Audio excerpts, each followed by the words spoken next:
veux te parler de 2 grandes erreurs à ne pas commettre quand tu veux restaurer ta famille. Quand tu veux vivre la restauration de ta famille. Il y a 2 grandes erreurs à ne pas commettre. Il y a plusieurs. On pouvait parler de 7, de 8, de 10. Mais je te parle que de 2 pour te laisser le temps de t'exprimer aussi. La première erreur que la plupart des chrétiens, d'enfants de Dieu, commettent,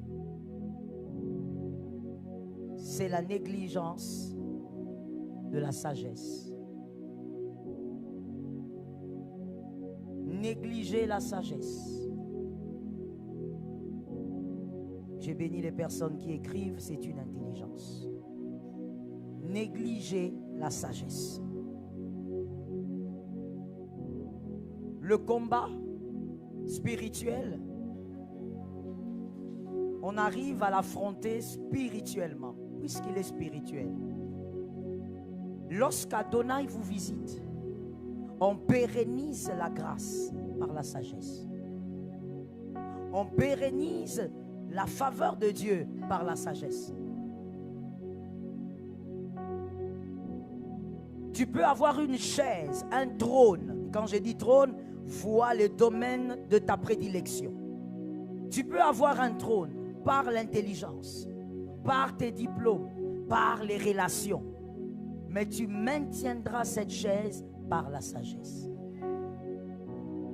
On peut te donner des bonnes personnes. Les bonnes personnes ne se gardent pas parce qu'on est intelligent. Voilà pourquoi beaucoup de gens ont du mal à garder les bonnes personnes. Les bonnes personnes ne se gardent pas à cause de vos dons et de vos talents. Les bonnes personnes ne se gardent pas parce que vous êtes gentils. Les bonnes personnes se gardent par sagesse. Il y a plusieurs clés dans la vie. Plutôt, on va parler des portes. Il y a plusieurs portes dans la vie qui ne s'ouvrent pas avec la prière. Ça va s'ouvrir avec la sagesse. Tout ne s'ouvre pas avec la prière. Tout ne s'ouvre pas avec le jeûne. Il y a des couloirs où tu peux avoir l'onction, mais malgré ton onction, tu perds ce que Dieu t'avait donné. Je répète ça bien. Ainsi, il y a une écriture qui dit: par ta faute, tu perdras ton héritage. C'est une écriture qui m'a toujours traumatisé depuis que j'ai 12 ans. Parce que je connais cette écriture depuis que j'ai 12 ans. Par ta faute. Et c'est la parole qui dit. On ne dit pas tu perdras quelque chose qui vous laisse approcher. On dit, ce n'est pas seulement ta bénédiction, c'est ton héritage. C'est-à-dire Dieu l'avait réservé pour toi. Dessus, au-dessus de cette bénédiction, il y avait ton nom. Il y avait le nom de ta famille. Mais tu vas perdre, la Bible dit, pas parce qu'on t'a envoûté, mais par ta faute. Il y a des couloirs où tu seras faible tant que tu ne grandis pas en sagesse. Je veux dire quelque chose et je veux choquer quelqu'un. L'onction sans la sagesse est une catastrophe. Tu peux avoir l'onction. Si tu n'es pas sage, tu n'iras pas loin. Tu t'arrêteras. Pourquoi je parle de l'onction? Parce que nous, enfants de Dieu aujourd'hui, tout le monde prie: Seigneur, donne-moi l'onction. Je veux l'onction. Pour un domaine ou pour un autre. Et je parle au nom de Jésus. Je prie que les jeunes gens qui sont dans cette salle m'écoutent bien. Tu peux avoir l'onction. Tu peux avoir la grâce. Si tu n'es pas sage, l'onction va pourrir sur ta tête. Il y a même des personnes qui ne s'approcheront pas de toi malgré ton onction. Ton onction est censée bénir. Les hommes savent aussi que tu es quelqu'un qui peut bénir. Mais on ne t'approche pas parce que tu n'es pas sage. La première erreur que les enfants de Dieu commettent, et dans le monde entier, je dis, la négligence de la sagesse. On prie beaucoup, mais on n'est pas sage. On jeûne beaucoup, mais on n'est pas sage. On a fait 5 jours de prière ici, mais on ne cherche pas la sagesse. Salomon a demandé la sagesse. Il y a quelqu'un d'autre qui dit: mais pasteur, parce qu'il était déjà riche. Oui, d'une part c'est vrai, mais c'est un homme, ou bien on va dire un jeune homme à l'époque, qui a été futé. Celui qui est sage aura, quelqu'un m'entend très bien s'il vous plaît, celui qui est sage est même capable d'avoir ce que celui qui a l'onction a. Je veux mieux le dire. Celui qui est sage peut recevoir même une chose sans onction. L'onction peut donner beaucoup de choses glorieuses, mais il y a des choses qui se préservent que par la sagesse. Est-ce que quelqu'un m'entend bien? Que l'Éternel aide une personne à faire ceci. Ne néglige jamais la dimension de la sagesse. Dans la famille, tu peux restaurer, tu peux prier. Mais si tu n'es pas sage, toi-même, tu vas renverser tout ce que tu as fait depuis 5 jours. Si tu n'es pas sage, tu ne sauras pas préserver ce que Jésus a bonifié. Certaines personnes auront des Bibles dans la salle, s'il vous plaît. Vous allez nous aider à faire la lecture. Juge 6, 25.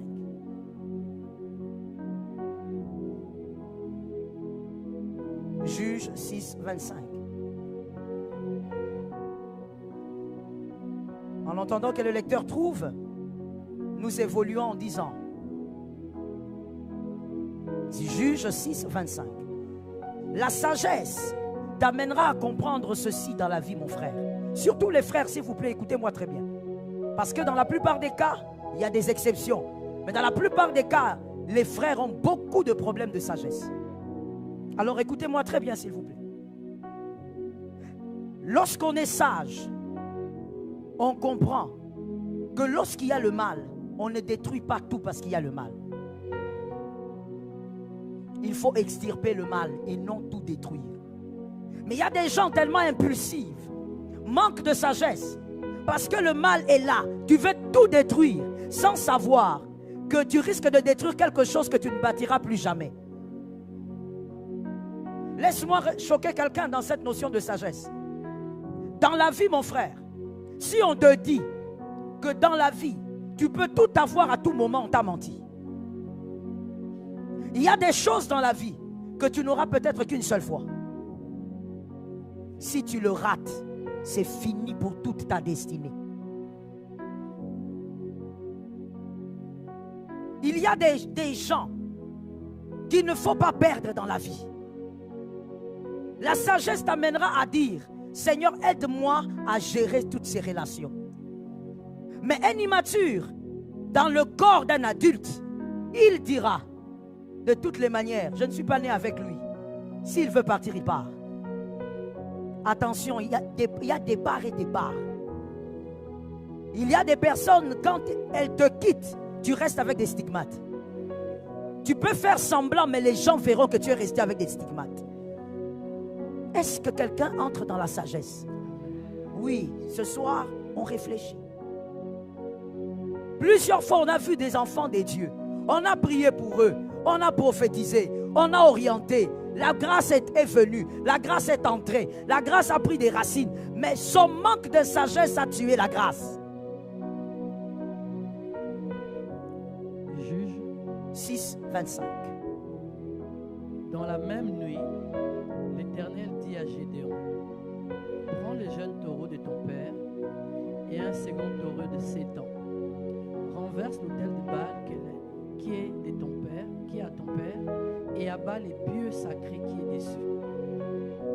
Tu bâtiras ensuite et tu disposeras sur le haut de ces rochers un autel à l'Éternel ton Dieu. Tu prendras les seconds taureaux et tu offriras un holocauste avec les bois de l'idole que tu auras abattu. Gédéon prit 10 hommes parmi ses serviteurs et fit ce que l'Éternel avait dit. Mais, comme il craignait la maison de son père et les gens de la ville, il l'exécuta de nuit et non de jour. Lorsque les gens de la ville se furent levés de bon matin, voici, l'autel de Baal était renversé, les pieux sacrés placés dessus étaient abattus, et les seconds taureaux étaient offerts en holocauste sur l'autel qui avait été bâti.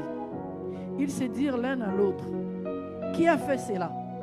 Et ils s'informèrent et firent des recherches. On leur dit, « c'est Gédéon, fils de Joas, qui a fait cela. Pasteur, vous êtes à 25? Merci, pasteur. Amen. Constatez que l'Éternel, c'est lui qui envoie Gédéon.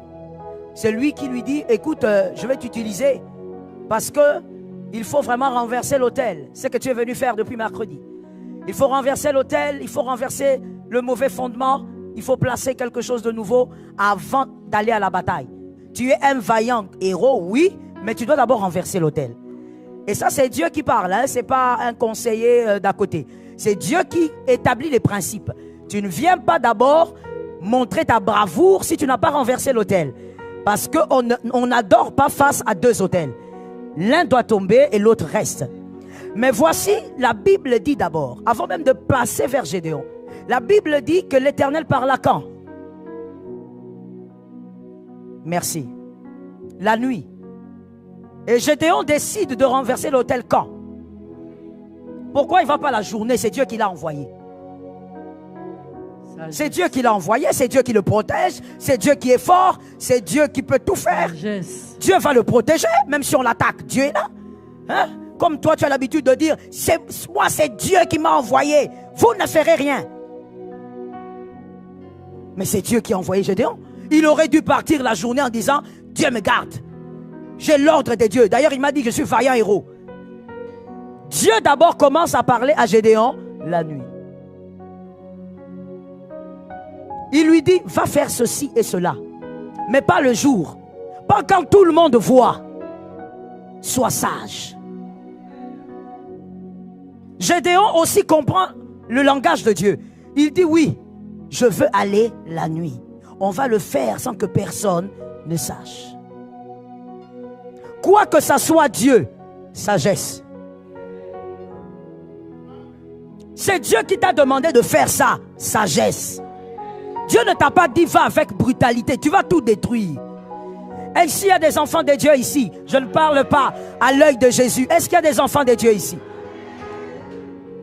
Et si vous verrez qu'il y a des personnes qui disent, mais n'est-ce pas que j'avais reçu la prophétie? Le prophète Manzambi m'avait donné la prophétie, non? Pourquoi ça n'a pas marché? Ça n'a pas marché parce que tu es allé sans sagesse.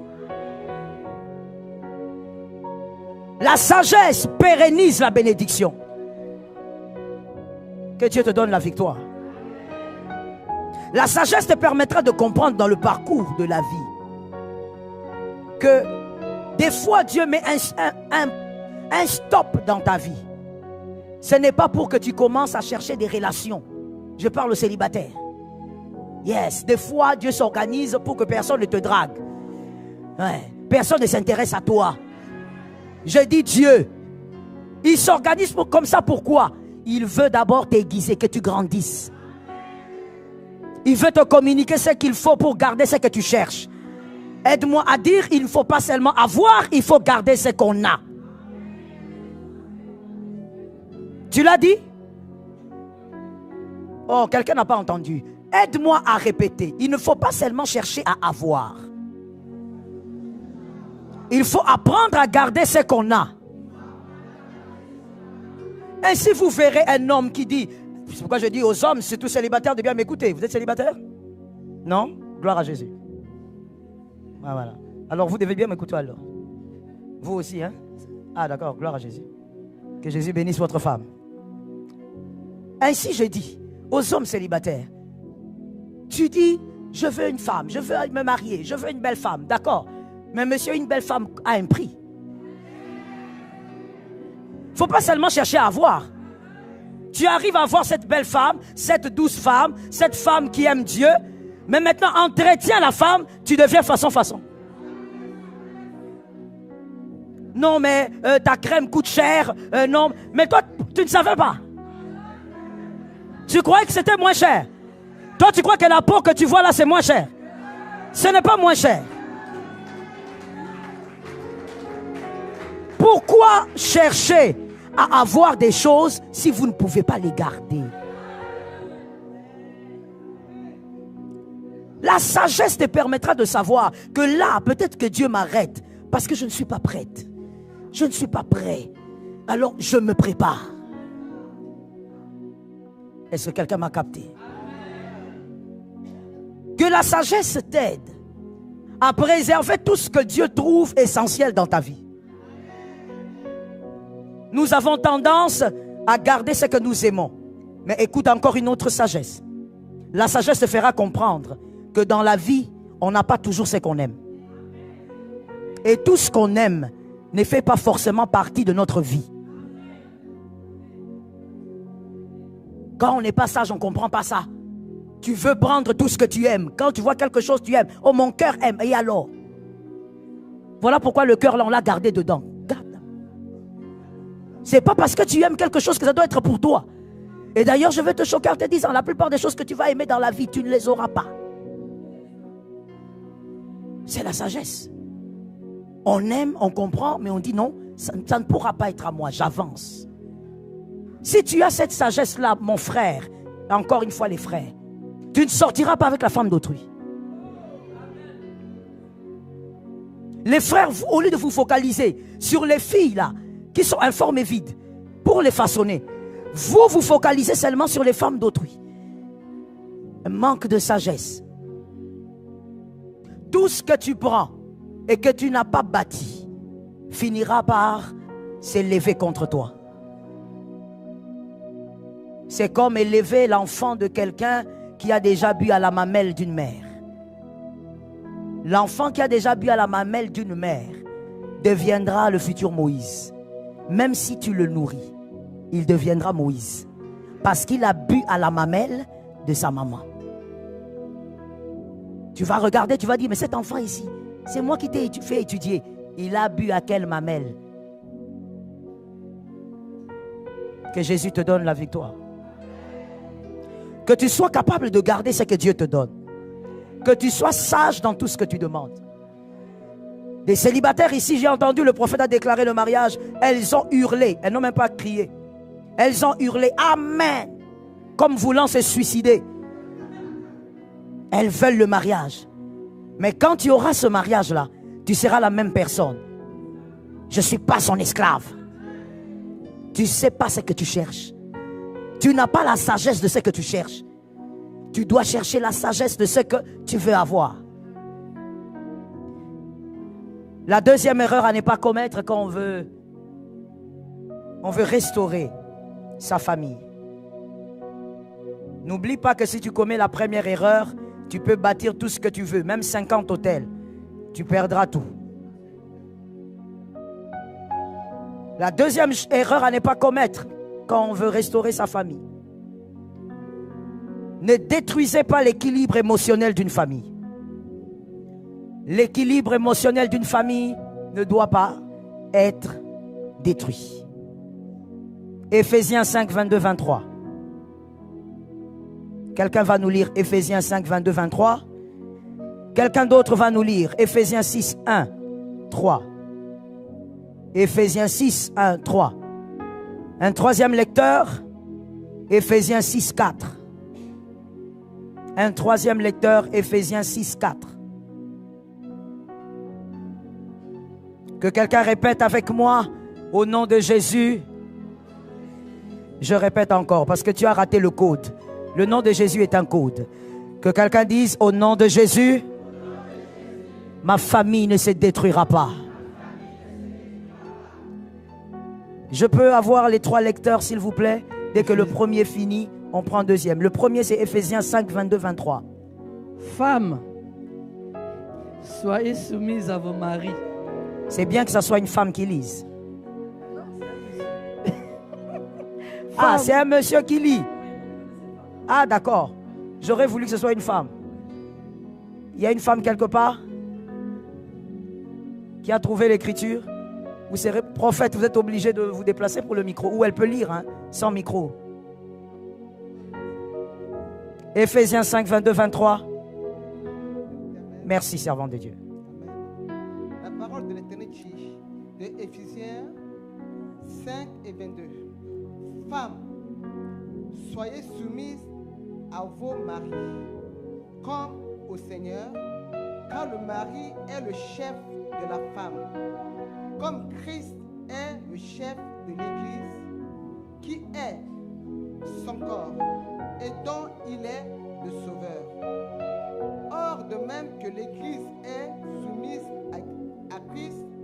les femmes aussi doivent l'être à leur mari en toutes choses. Marie, aime vos femmes comme Christ a aimé l'Église et s'y livrer lui-même pour elle, afin de la sanctifier par la parole, après l'avoir purifiée par le baptême d'eau. Amen. Quelqu'un a dit Amen ou c'est parti? Amen. Que quelqu'un lève la main droite et dit Seigneur, que les forteresses tombent. Seigneur, que les forteresses tombent. Yes. Éphésiens 6, 1. Une femme? Non. Éphésiens 6, 1, 3. N'importe qui peut lire. Merci. Merci s'il vous plaît. Enfants, On lit déjà. enfants, obéissez à vos parents selon le Seigneur, car cela est juste. Honore ton père et ta mère. C'est le premier commandement avec une promesse, afin que tu sois heureux et que tu vives longtemps sur la terre. Amen. Éphésiens 6, 4. C'est qui l'a?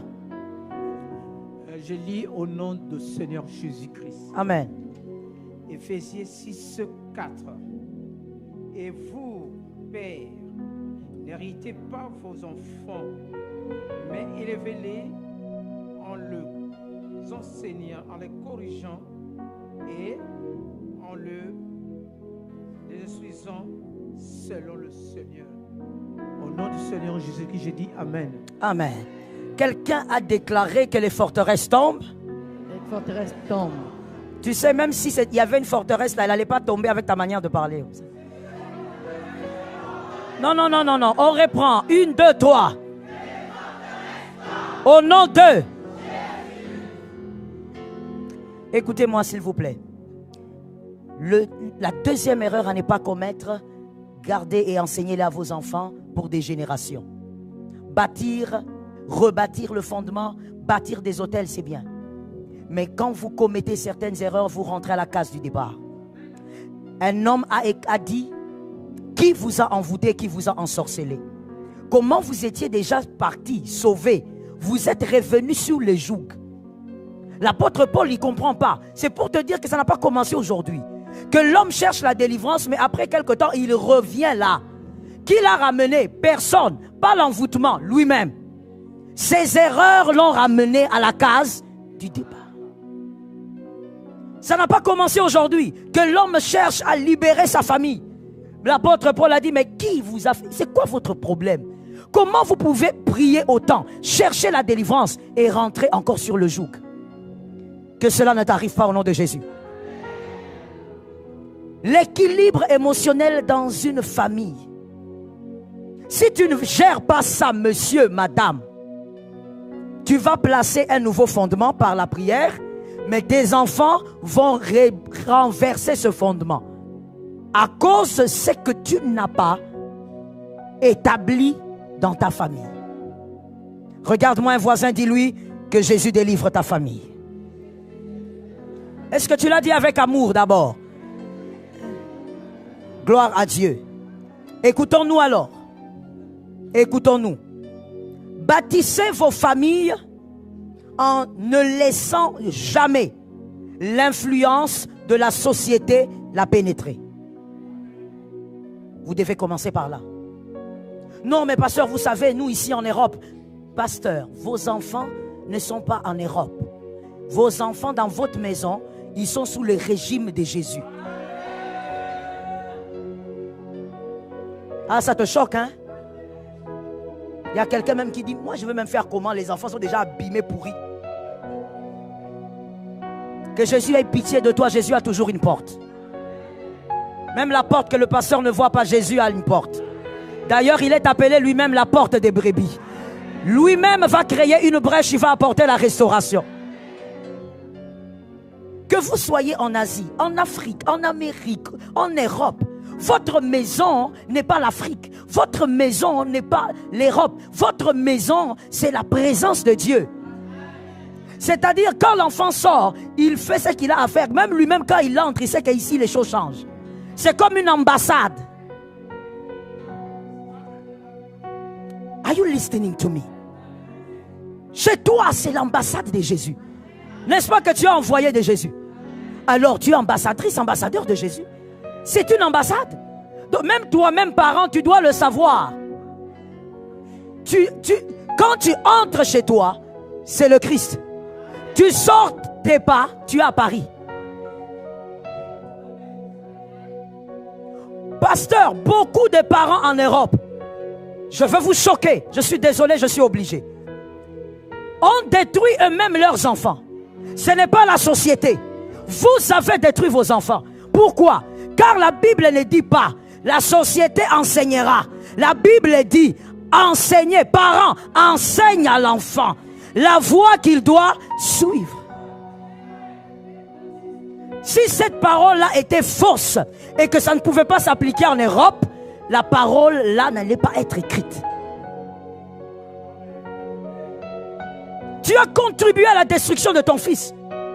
Non, mais pourquoi mon fils me parle comme ça? Parce que tu as contribué à sa destruction. Tu lui as fait croire qu'il était libre même chez lui. Pasteur, moi je connais quelque chose. Il y a quelque chose que je connais. Et ça doit être normal. Le voisin ne peut pas venir régner chez moi. Est-ce que je me trompe ou bien? Le voisin ne peut pas venir régner chez moi. Pourquoi? Il n'est pas chez lui. Votre enfant n'est pas chez lui.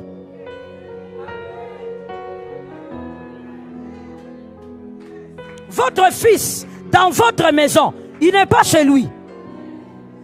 S'il était chez lui, il ne serait pas écrit « L'homme quittera son père ».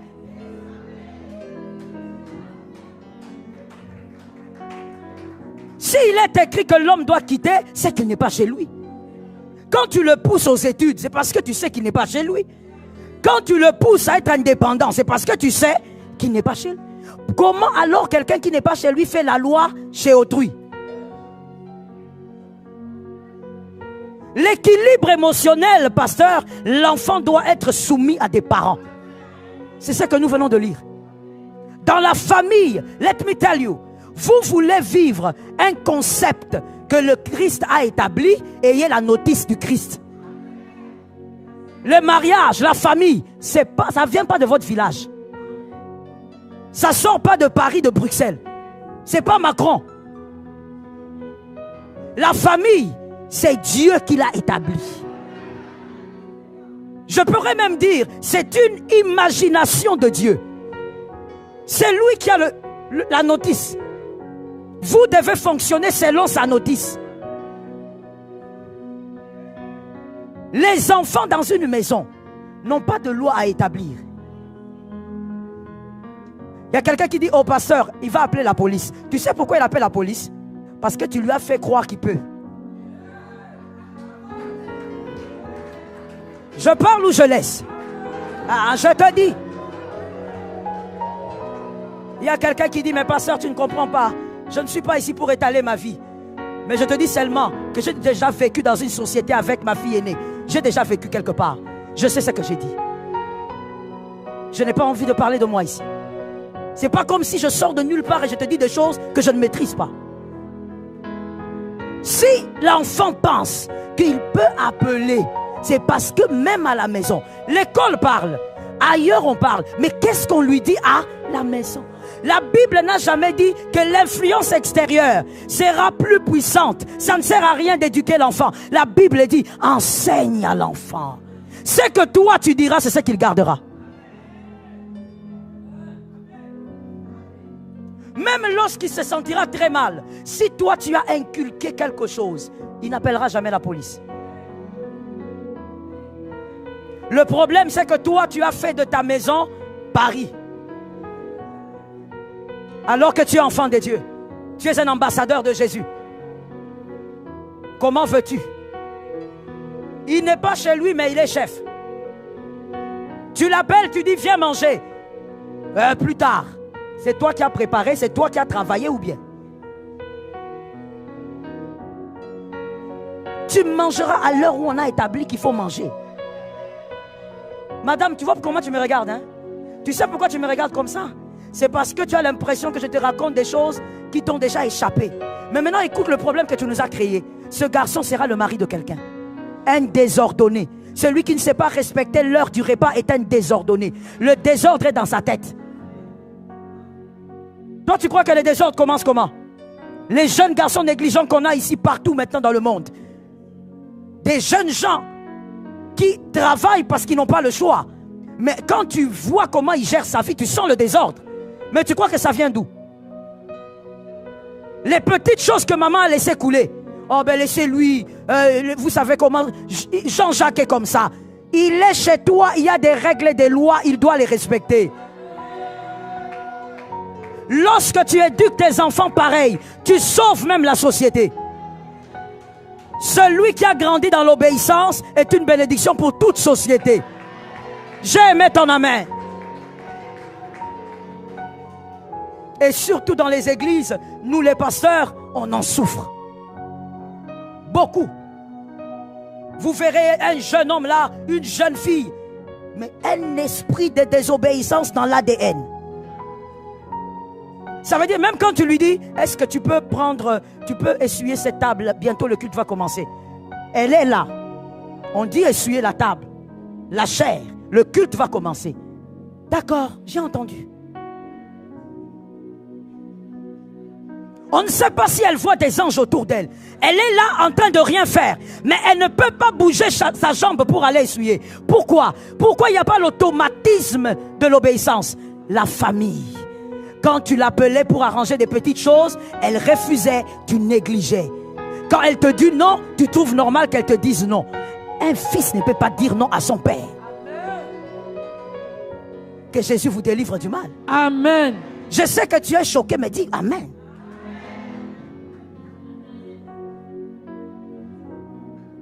Une fille ne peut pas dire non à son père. Mais tu vois, tu normalises ça. Et comme on l'avait présenté ici, sur cette génération, tu ne sais pas combien de générations tu as détruit. Et tu ne sais pas aussi, parce que ton fils est un homme, il se mariera à une femme. Tu n'imagines pas comment il va créer des dégâts dans la famille d'autrui. Il va commencer à aller voir son beau-père, il est assis, le beau-père arrive, il écartèle ses jambes encore. Il ne sait même pas qu'un beau-père, ça se respecte. Parce que déjà, papa, on ne le respectait pas. Comment tu veux qu'un enfant, un garçon, laisse-moi insister sur les garçons, parce qu'on enseigne très peu les hommes dans les églises. On traumatise seulement les filles. Comment tu veux qu'un garçon qui a grandi dans une indiscipline pareille respecte sa femme? Celui qui n'a pas respecté les petites choses dans sa vie ne respectera pas les hommes. Non, je suis marié à un homme qui ne me respecte pas. Va poser la question à sa maman. Tu ne tiens pas compte des dégâts que tu crées. La restauration des familles, ce n'est pas que le spirituel. Non, ça serait faux de le dire. Il y a aussi cette partie-là, l'équilibre émotionnel d'une famille. C'est la Bible qui l'a établi. Un fils qui n'est pas respectueux envers sa mère. Écoutez, regardez-moi faites un effort de me voir. Le garçon, pour savoir si un homme pourrait bien respecter sa femme et l'aimer, regardez quelle est sa relation entre lui et sa mère.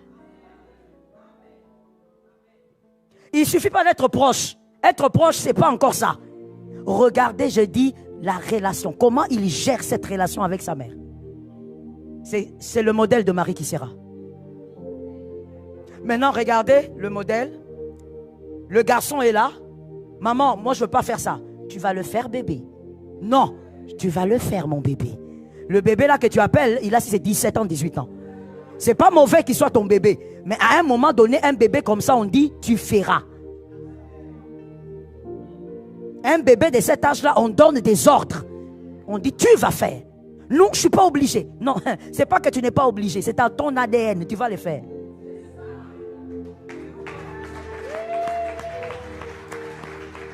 Est-ce que quelqu'un a donné un amen normal? Pasteur Lise, dans la vie, c'est aussi une sagesse que de dire, de mon ADN ne sortira pas des rebelles. Tu refuses ça. Tu regardes vraiment ton fils, tu le calibres. Tu dis, petit, tu as la chance. Mais tu vois toi, tu ne seras jamais un rebelle. Amen. Tu feras ce que je te demande de faire. Amen. Si Si on était en Afrique, je t'aurais dit ce que je dis aux dames africaines. Je leur dis, engagez-moi. Ah oui, moi je leur dis. Et c'est gratuit, hein. C'est gratuit. Engagez-moi. Parce que la manière dont je vais engager cette fille-là, elle va oublier son prénom. Moi je t'appelle, toi tu me dis, ouais. Et tu as dit quoi? Moi la maman qui a saigné pour toi, qui a risqué ma vie, j'ai failli mourir. Il y a des femmes qui sont mortes en couche. Je t'appelle, tu dis ouais. On va se régler. On va se régler très très bien. Tu sais pourquoi je dis qu'on va se régler? Ce n'est pas parce que je veux simplement qu'il grandisse dans la discipline. C'est parce que derrière cet enfant, il y a des générations. Lorsque Dieu te donne la responsabilité des générations, traite bien la personne qui est en face de toi. Certaines disciplines, lorsqu'elles ratent, à 5 ans, à 15 ans, à 20 ans, c'est terminé. Est-ce que quelqu'un m'entend bien? En tant que pasteur, je sais ce que j'ai dit. Quelqu'un, tu vas lui dire aujourd'hui, écoute, il faut prendre cette bouteille, mettre ça ici. D'accord. Il prend. Je t'ai dit de ne pas mettre ça ici. Ça veut dire que tu sens qu'il est bloqué là. Il a déjà dépassé l'âge d'apprendre certaines choses. Que tes enfants soient épargnés. Amen. Est-ce que je parle aux enfants de quelqu'un de responsable? Amen. Parce qu'il y a des gens aussi qui ont des enfants mais qui ne sont pas responsables. Que Dieu épargne tes enfants. Récupération au nom de Jésus. Et mon frère, n'oublie pas que lorsque tu parles et que tu sens que ça ne passe pas, tu as des genoux. Prie, cite le nom de tes enfants tous les jours dans la prière. Amen. Donne des offrandes tous les jours pour tes enfants. À chaque anniversaire, donne une offrande. Dis Seigneur, c'est celui-ci, Emmanuel, je le place là. Il ne bougera pas. Il n'ira pas à gauche ni à droite. Amen. Il est l'offrande sur l'autel. Donne-moi un amen, Norman. Amen.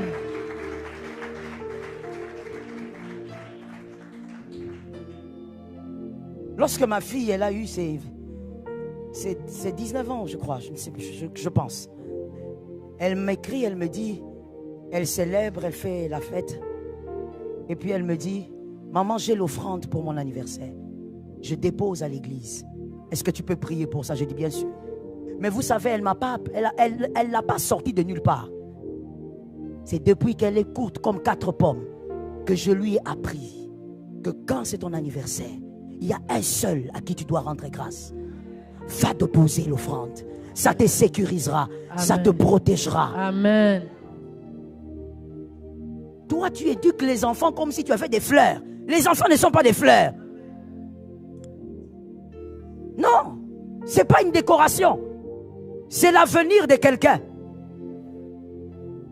Pasteur Lise, sublimez l'avenir de quelqu'un. Votre présent, mais le futur de quelqu'un. Ne blague pas avec l'avenir des gens. N'élève pas les enfants comme des légumes. Ils doivent avoir un modèle de vie, une perception de la vie que toi tu as inculqué et non la société. Quand ils sortiront, ils pèseront. Mais écoute, ce que tu as introduit depuis la maison va peser plus fort. Je bénis les familles qui ont reçu. Amen.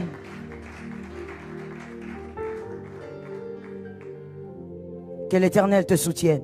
Amen. Et maintenant je vais à l'homme. Je suis à la fin. Le verset, on a lu un verset qui parle du mari qui doit aimer sa femme. L'équilibre émotionnel dans une famille. L'homme est appelé à respecter sa femme.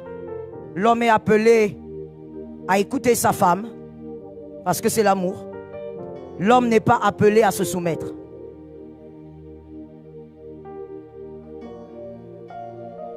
Lorsqu'un homme devient soumis à sa femme, il y a les dégâts qui commencent déjà au niveau de la chambre. Si tu n'as pas compris, c'est pas grave, on passe. Le train, il est en train d'aller. Je n'arrêterai pas les trains. Aucun homme soumis, j'assume ce que j'ai dit. Aucun homme soumis à sa femme ne sera performant sur le lit conjugal. Aucun. Un homme qui est là,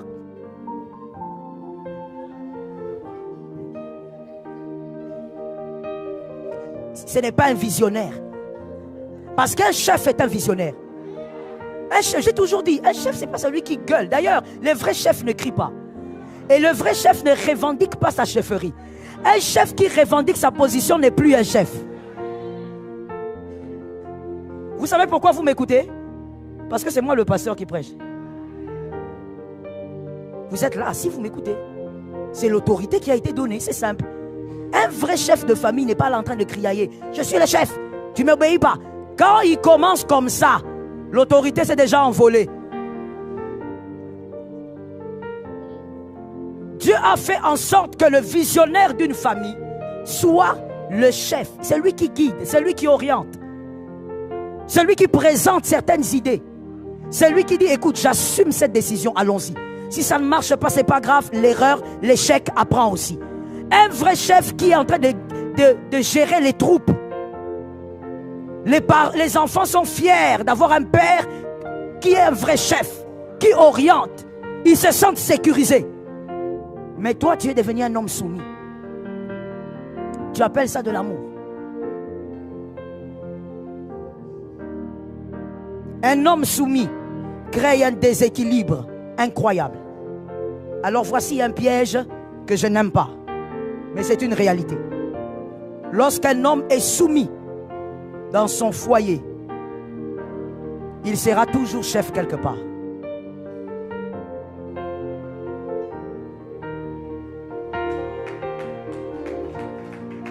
J'ai mis un point. J'avais dit les trains. Les trains avancent, papa. Les trains avancent. Je ne m'arrête pas.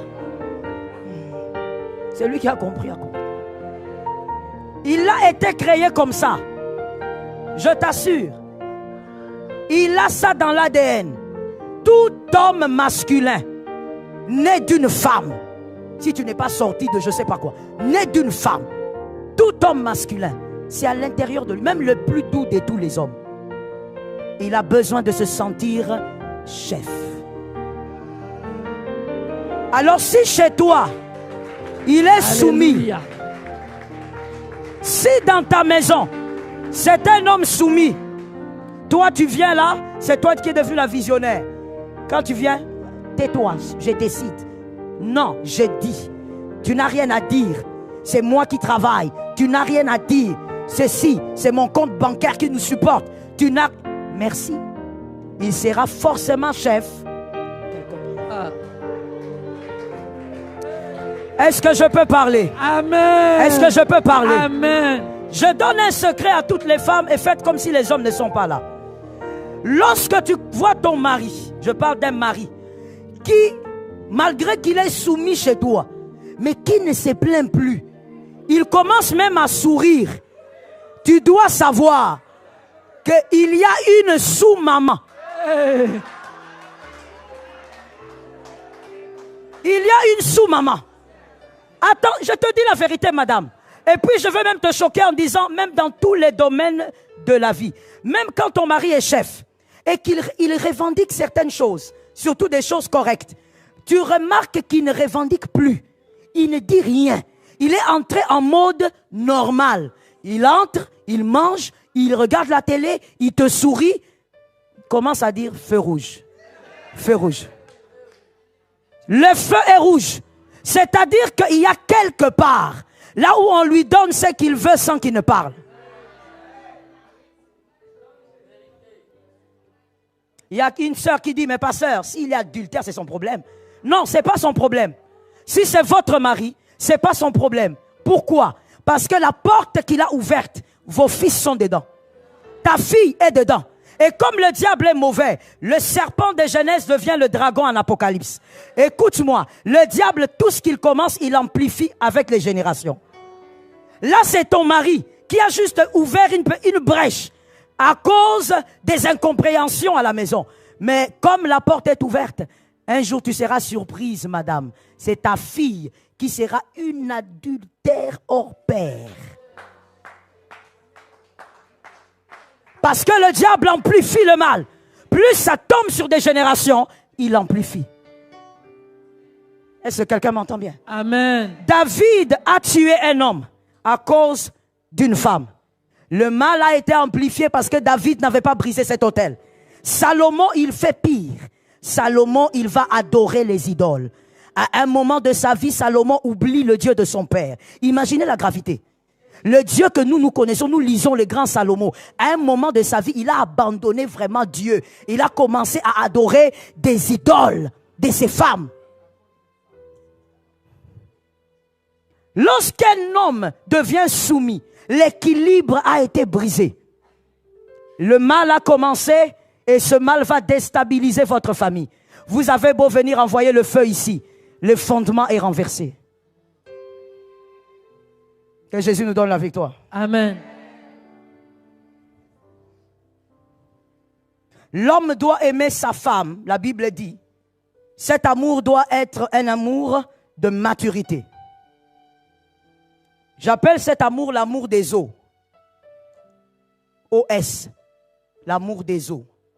L'amour de la maturité. Selon Genèse 2, 23.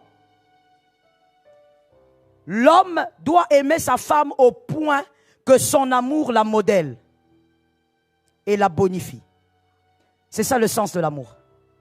Ainsi, vous allez voir une fille, si vous êtes mère ici, si votre fille tombe amoureuse pour la première fois, à la maison, vous allez le voir. Pourquoi votre fille va changer? Elle va changer, elle va devenir un peu plus coquette, elle commence à faire des choses. Ce n'est pas ce garçon-là qui lui a dit deviens coquette. L'amour la bonifie. Un homme, quand il a l'amour des eaux, j'ai dit l'amour des eaux selon Genèse 2, 23, c'est-à-dire Adam regarde, il dit voici cette fois celle qui est os. D'abord l'os. Parce que c'est en prenant l'os d'Adam qu'on a modélé la femme, qu'on a créé la femme. L'amour que tu as pour ta femme doit la rendre meilleure. Pas parce que tu lui reproches des choses, mais tu l'aimes tellement qu'elle se bonifie à cause de l'amour. Il y a des hommes, plus tu aimes la femme, plus elle devient comme un monstre. Elle se sent mal quand tu l'aimes. L'amour d'un homme doit être un amour mature. Au-delà du physique, tu dois aimer ce qu'il y a à l'intérieur. Tu dois accompagner cette femme d'un amour rempli de respect. Est-ce que quelqu'un m'entend? Quand une femme est respectée, elle est aimée convenablement, elle est façonnée par cet amour-là. Elle devient meilleure. Que Jésus nous aide. Si ton amour, monsieur, déforme ta femme, alors il y a 3 raisons probables.